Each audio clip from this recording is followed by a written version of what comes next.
Assalamualaikum warahmatullahi wabarakatuh. Perkenalkan, saya Ahmad Irham Saputro dari Prodi Program Magister Pendidikan Agama Islam UIN Sunan Kalijaga Yogyakarta. Di sini saya akan sedikit menjelaskan tentang hakikat dan strategi pembentukan pendidikan karakter dalam perspektif pendidikan agama Islam. 2500 tahun yang lalu, Socrates telah mengatakan bahwa tujuan utama pendidikan adalah membentuk manusia yang good and smart. Begitu juga junjungan kita Nabi Muhammad SAW 1400 tahun yang lalu, beliau telah mengatakan bahwa innama bu'istu liutammima makarimal akhlak. Tidaklah aku diutus, kata Rasulullah, kecuali untuk menyempurnakan akhlak seluruh umat manusia. Para filsuf barat telah sepakat bahwa pendidikan karakter tidak bisa diabaikan sebagai tujuan utama dalam dunia pendidikan. Pada video kesempatan kali ini, kita akan membahas 3 bahasan utama, yaitu tentang bagaimana hakikat karakter atau akhlak, yang kedua, apa saja nilai-nilai karakter, dan yang ketiga, bagaimana strategi pembentukan karakter di dalam Islam.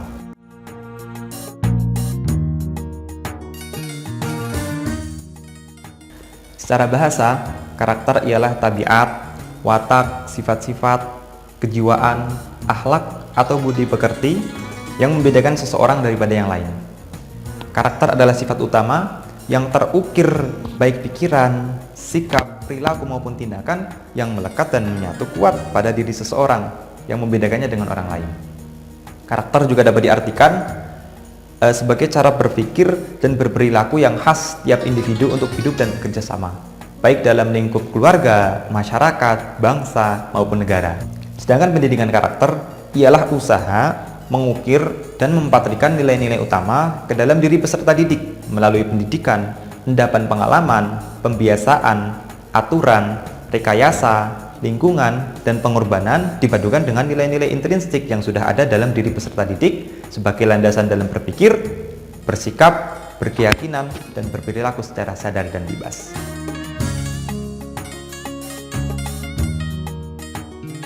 Nilai-nilai utama karakter menurut Jan Tilleman ada 12 karakter yang perlu diinternalisasikan, yakni yang pertama kedamaian, penghargaan, cinta, toleransi, kejujuran, kerendahan hati, kerjasama, kebahagiaan, tanggung jawab, kesederhanaan, kebebasan, dan persatuan.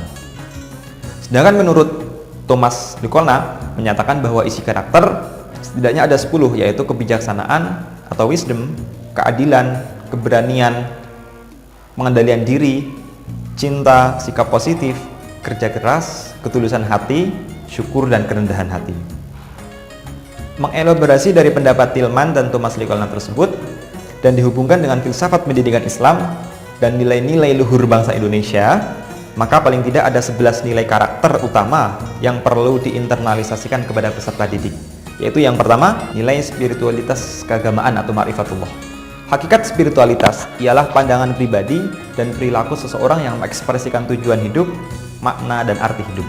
Penanaman nilai spiritual keagamaan ini sangat signifikan untuk menjadikan manusia berkarakter, karena dengan nilai tersebut seseorang akan yakin bahwa segala sikap, perkataan, dan perilakunya akan membawa konsekuensi di dunia sesuai dengan sunatullah atau tanggung jawab kemanusiaan, dan di akhirat dengan pembalasan tanggung jawab ketuhanan. Nilai yang kedua adalah integritas, yakni nilai dapat dipercaya atau amanah.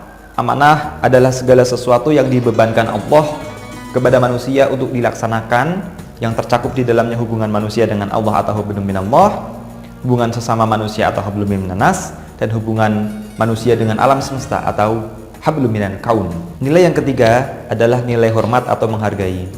Rasa hormat berarti menunjukkan penghargaan kita terhadap harga diri sendiri, harga diri orang lain, ataupun hal lain yang menjangkut tentang diri kita sendiri.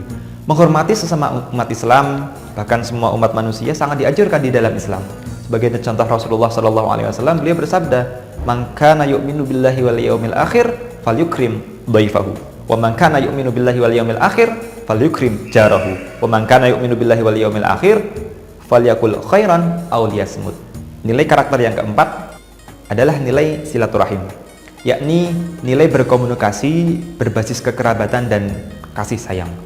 Silaturahim menjadi penting karena fitrah manusia di samping menjadi makhluk individu, ia juga menjadi makhluk sosial yang selalu membutuhkan bantuan dari orang lain. Sehingga dalam segala watak dan pembawaannya, manusia selalu ingin menjalin hubungan hidup dengan orang lain yang dekat dengannya demi membentuk suatu komunitas yang rukun, dan setiap individu dituntut untuk selalu menjaga interaksinya dengan baik. Nilai yang kelima adalah nilai tanggung jawab. Tanggung jawab adalah sikap perkataan, diam, dan perilaku seseorang untuk melaksanakan tugas dan kewajibannya yang seharusnya dia lakukan terhadap diri sendiri, masyarakat, lingkungan, alam, sosial, budaya, dan tradisi, dan Allah Subhanahu wa Ta'ala, baik di dunia maupun di akhirat. Nilai selanjutnya yaitu nilai yang keenam adalah nilai kerja keras yang berimplikasi percaya diri, kreatif, dan pantang menyerah. Rasulullah telah mengajar kepada kita semuanya bahwasanya man arada dunya fa alaihi bil ilmi wa man arada al akhirah fa alaihi bil ilmi wa man aradahuma fa alaihi bil ilmi. Barang siapa yang menginginkan dunia, dia harus punya ilmu. Barang siapa yang menginginkan akhirat, dia juga harus punya ilmu. Dan barang siapa yang menginginkan keduanya, yaitu sukses dunia dan akhirat, juga dia harus punya ilmu. Implikasi yang kedua adalah pantang menyerah. Kita tahu bahwa man jadda wajada, barang siapa dia bersungguh-sungguh, maka dia pasti akan mendapatkannya. Nilai yang ketujuh adalah nilai istiqomah atau teguh pendirian, yang berimplikasi kepada nilai disiplin, konsisten, dan taat. Pada hakikatnya, istiqomah itu ialah teguh pendirian dalam menjalankan ketaatan dan kebenaran. Pelaku istiqomah mengandung arti konsisten, disiplin, dan setia dalam menjalankan ketaatan kepada Tuhan dan aturan-aturan lainnya. Inti dari pengertian istiqomah ialah satu, yaitu disiplin. Nilai yang kedelapan adalah nilai sabar yang berimplikasi kepada nilai tawakal, ridho, ikhlas, dan rendah hati. Sabar dalam Islam pada hakikatnya ialah kemampuan seseorang menahan diri dalam melakukan perintah-perintah Allah, menahan diri atau sabar tidak melakukan perbuatan yang dilarang oleh Allah, dan menahan diri atau sabar dalam menggunakan nikmat atau kesenangan hidup dan dari segala macam penderitaan dan kesusahan hidup yang disertai dengan ikhlas, ridho, atau menerima segala yang Allah takdirkan, dan rendah hati atau tawadu. Nilai yang ke-9 adalah nilai keteladanan. Secara etimologi, teladan berarti sesuatu atau perbuatan atau barang yang patut ditiru atau dicontoh. Dalam bahasa Arab, teladan diambil dari kata uswah atau qudwah. Dengan demikian, teladan secara istilah ialah seseorang atau barang yang dapat dijadikan contoh atau bisa ditiru perkataannya, sikapnya, perbuatannya, atau yang lainnya. Nah, sebagaimana Rasulullah SAW, beliau disifatkan oleh Allah Subhanahu wa Ta'ala bahwa laqad kana lakum fi Rasulillahi uswatun hasanah.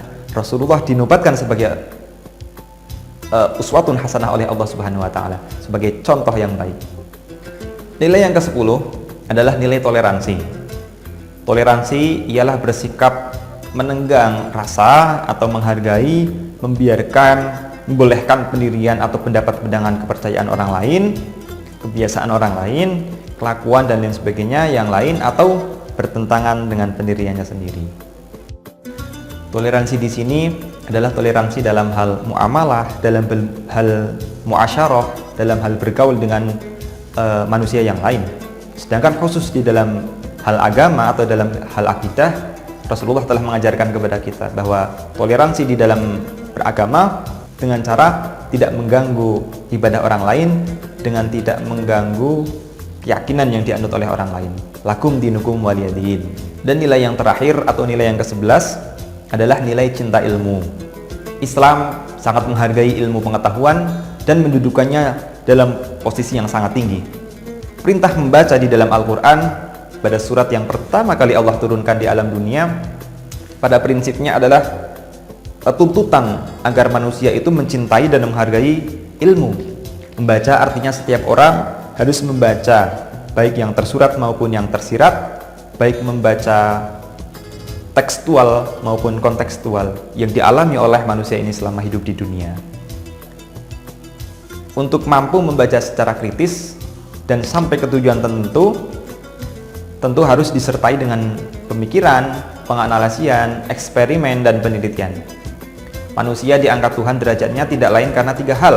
Yang pertama karena beriman atau teosentris, berilmu atau teosentris dan antroposentris, dan amal soleh atau teosentris, antroposentris, dan kosmosentris.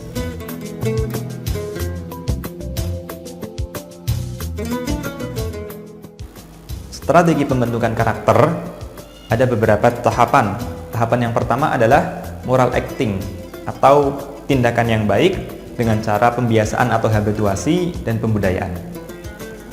Kebiasaan baru dapat menjadi karakter jika seseorang itu rela atau ada keinginan kepada sesuatu yang dibiasakan dan diterimanya keinginan itu, dan diulang-ulang keinginan tersebut dengan penerimaan secukupnya, sehingga tidak ada paksaan dan dilaksanakan dengan hati yang senang, sehingga seseorang itu akan terbiasa untuk melaksanakannya. Sebuah proses habituasi atau pembiasaan akan sukses ketika seseorang melaksanakan 6 tahapan. Yang pertama, berpikir. Maksudnya seseorang memikirkan dan mengetahui nilai-nilai yang diberikan, lalu memberi perhatian dan berkonsentrasi pada nilai tersebut. Tahap yang kedua, perekaman. Maksudnya setelah nilai-nilai diterima, otaknya merekam, otaknya kemudian membuka file yang sejenis dengan pikiran itu dan menghubungkan dengan pikiran-pikiran lain yang sejenis atau yang dinilai bermanfaat baginya. Tahapan yang ketiga, setelah perekaman terjadi, kemudian pengulangan. Pengulangan yakni seseorang memutuskan untuk mengulangi nilai-nilai yang baik itu dengan perasaan yang sama, apalagi bahkan perasaan yang lebih cinta dari sebelumnya. Tahapan yang keempat, penyimpanan atau saving. Yakni karena perekaman dilakukan berkali-kali terhadap nilai-nilai yang masuk tadi, pikiran menjadi semakin kuat. Akal menyimpannya dalam file dan menghadirkannya setiap kali seseorang menghadapi kondisi yang serupa. Yang kelima, pengulangan. Disadari atau tidak, seseorang mengulang kembali perilaku nilai-nilai yang baik yang tersimpan kuat di dalam akal bawah sadarnya. Dan yang terakhir, kebiasaan.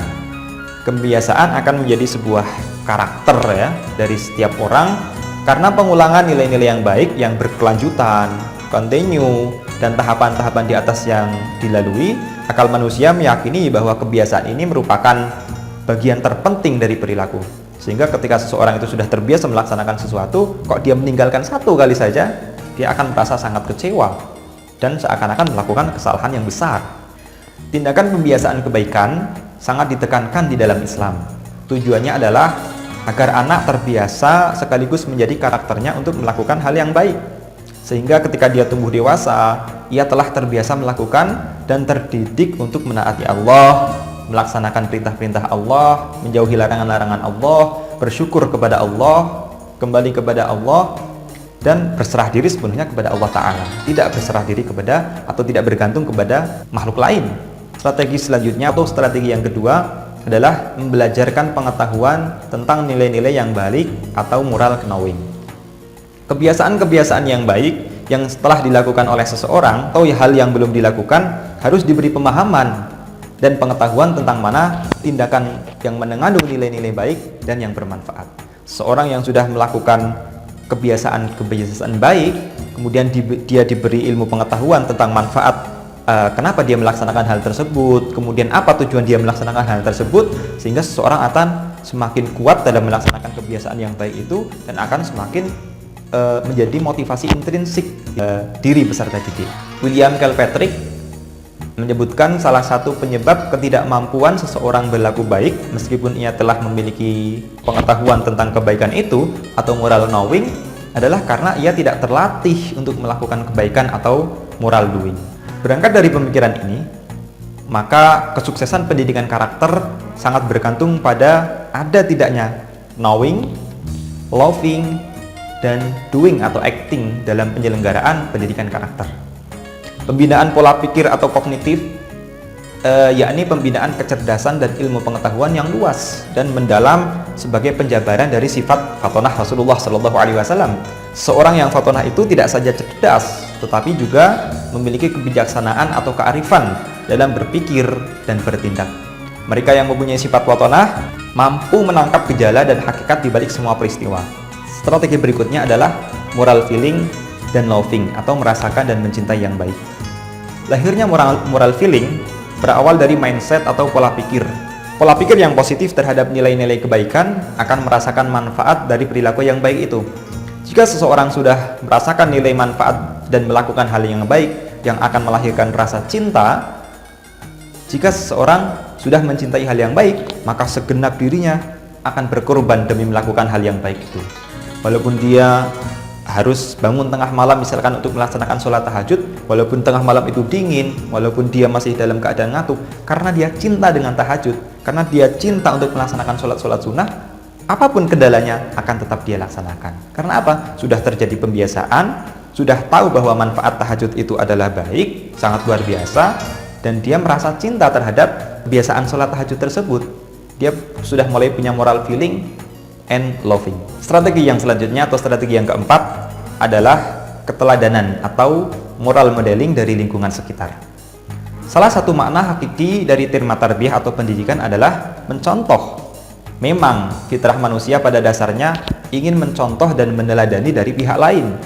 Keteladanan yang paling berpengaruh adalah sosok yang paling dekat dengan diri seseorang, baik itu orang tua, karib, kerabat, pimpinan masyarakat, dan siapapun yang sering berhubungan dengan seseorang terutama idolanya akan berpengaruh dalam pembentukan karakter. Salah satu idola atau salah satu teladan yang paling ideal sepanjang masa adalah baginda Rasulullah Muhammad SAW. Mengapa saya katakan tadi jangan sampai kita mengidolakan orang yang salah? Karena kata Rasulullah, almar'u ma'aman ahab. Besok di yaumil kiamah seseorang itu akan dikumpulkan dengan orang yang dicintai. Nah, bagaimana kalau anak kita kok ternyata bukan mencintai Rasulullah tapi mencintai orang kafir? Masya Allah. Maka dari itu contoh yang paling baik, teladan yang paling baik adalah kita mencintai Rasulullah, meneladani perilaku beliau, mempelajari sirah beliau, dan mengajarkan kepada anak-anak kita. Strategi yang terakhir atau strategi yang kelima adalah pertaubatan dari segala dosa dan hal-hal yang tidak bermanfaat, sekalipun itu boleh. Pertaubatan membutuhkan 3 rukun, kata Profesor Maragustam di dalam buku beliau, yaitu yang pertama rukun tahali. Rukun tahali adalah penarikan diri.